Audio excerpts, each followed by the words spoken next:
4-H judging contest opportunities are available for many project areas, including FACS, which stands for Family and Consumer Sciences. We have photography judging contest, horticulture, meats, and livestock judging.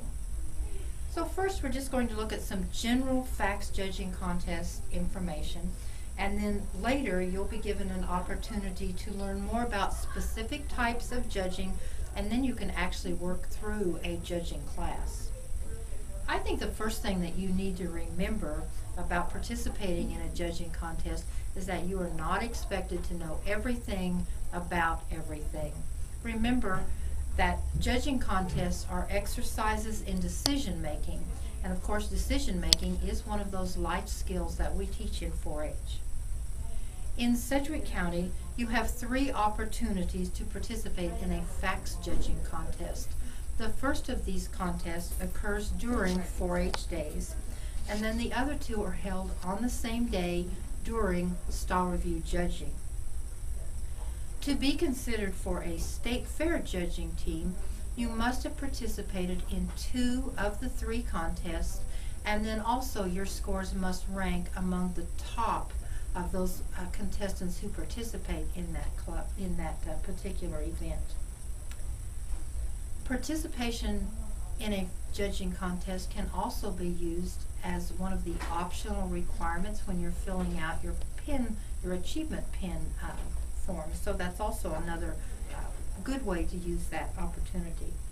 But no matter what your goal is, just remember that those contests can be fun, but you do need to remember a few basic steps.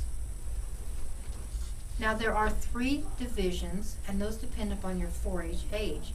Your 4-H age, remember, is your age on January the 1st of the current year.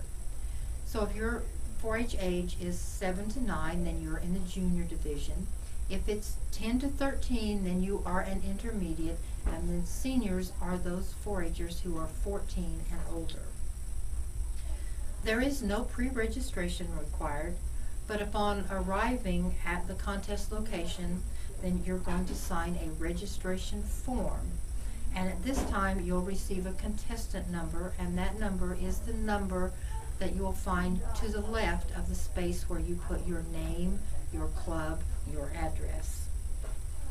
And when you register, you will receive a judging contest packet.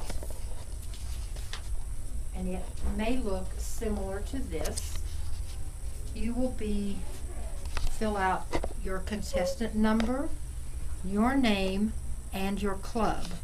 Leave this space blank where it asks for score. There will be judging cards listed on there with each of the classes. Also, each of those will have any additional information that you're going to need to fill this out completely. Each class may contain a scorecard, a reasons page, an identification page, or a matching page. Just be sure to read all of those directions for each class and complete all of the information. Now this is an example of a Kansas 4-H judging card. We've blown it up here so to make it easier for you to see. It does ask at the top for a contestant number, but since you've already recorded that number on your contestant packet, you won't need to put that number here. It will have the number of the class, and it will also have the title. Then any additional information that you need to fully complete that particular class will be recorded on here. And in other words, in this particular instance, it says to also do the attached reasons sheet. So now if we move over to an example of a judging class, you will find someplace a card which then has the class number. In this case, we're looking at class number 1, and I would go back and look at my judging card and make sure that it says class number 1, which corresponds to the class number 1 beside this particular problem. Then you'll just know that you're in the right spot. You'll have a poster or a small card, which will have at the top, will have the title of this particular class. In this case, it's the homework writing tools. And then below that, you will find what's called the problem statement. And in this case, it says, choose the best tool to use when completing a homework assignment. Then you're going to find possible solutions for this problem. Number 1 possible solution would be an ink pen. Number 2, a crayon. Number 3, a sharpened lead pencil with no eraser. And number 4, a sharpened lead pencil with an eraser. So those are your possible solutions to this problem, which has this title, homework. Now let's move back to the judging card.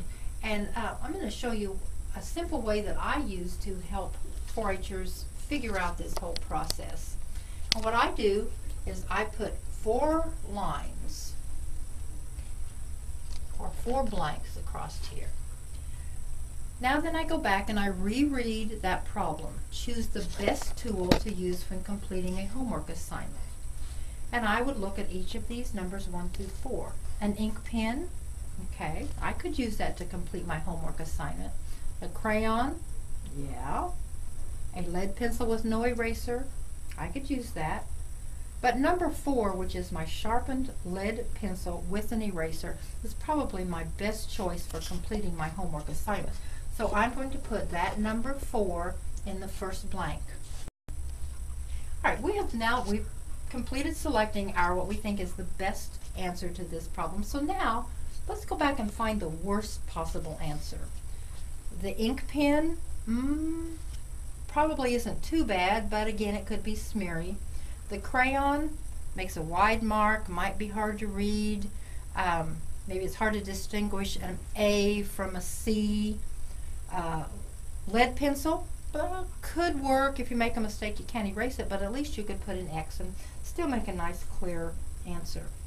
So I would determine that I felt like number 2 is my worst possible answer, the crayon, and I would put that in the last blank. Then I have to go back and look at number 1 and number 3 and say which of these do I think is the best and which do I think is the worst.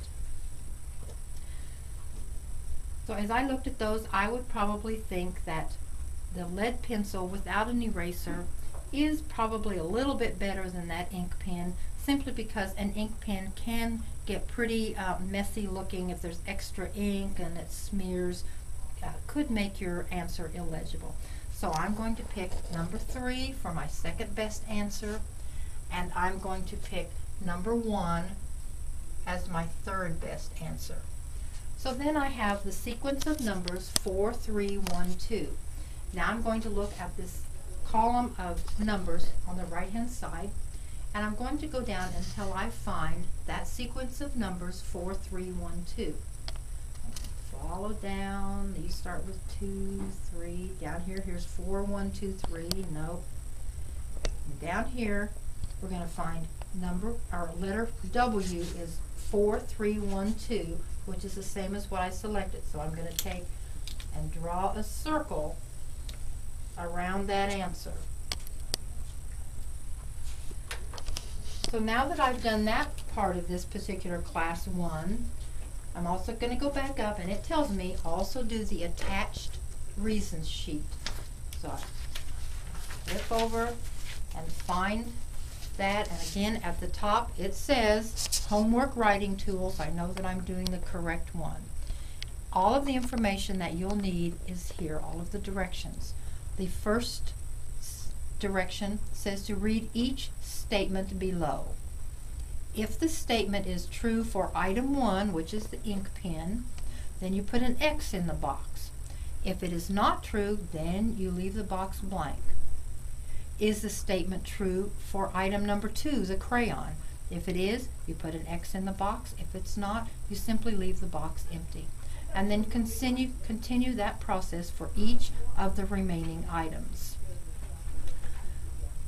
Then you'll go down to statement number 2, and you would do that for the ink pen, the crayon, the pencil, and the pencil with an eraser. Remember, if it is not true for that particular item, then just simply leave it blank. For each of the statements, you might mark all of the boxes, you might mark only one of the boxes, or it may be true for some of the boxes. The most important thing is just to read everything completely. Also, on that packet, make sure that you'll then do class number 2, number 3, whatever classes there are. You may have a class that does not have a scorecard, but it may have an attached identification card. It may have an attached matching sheet. Just read. Everything you need to know is right there. And if you do have questions, there's always someone at that table that you can ask for some additional help.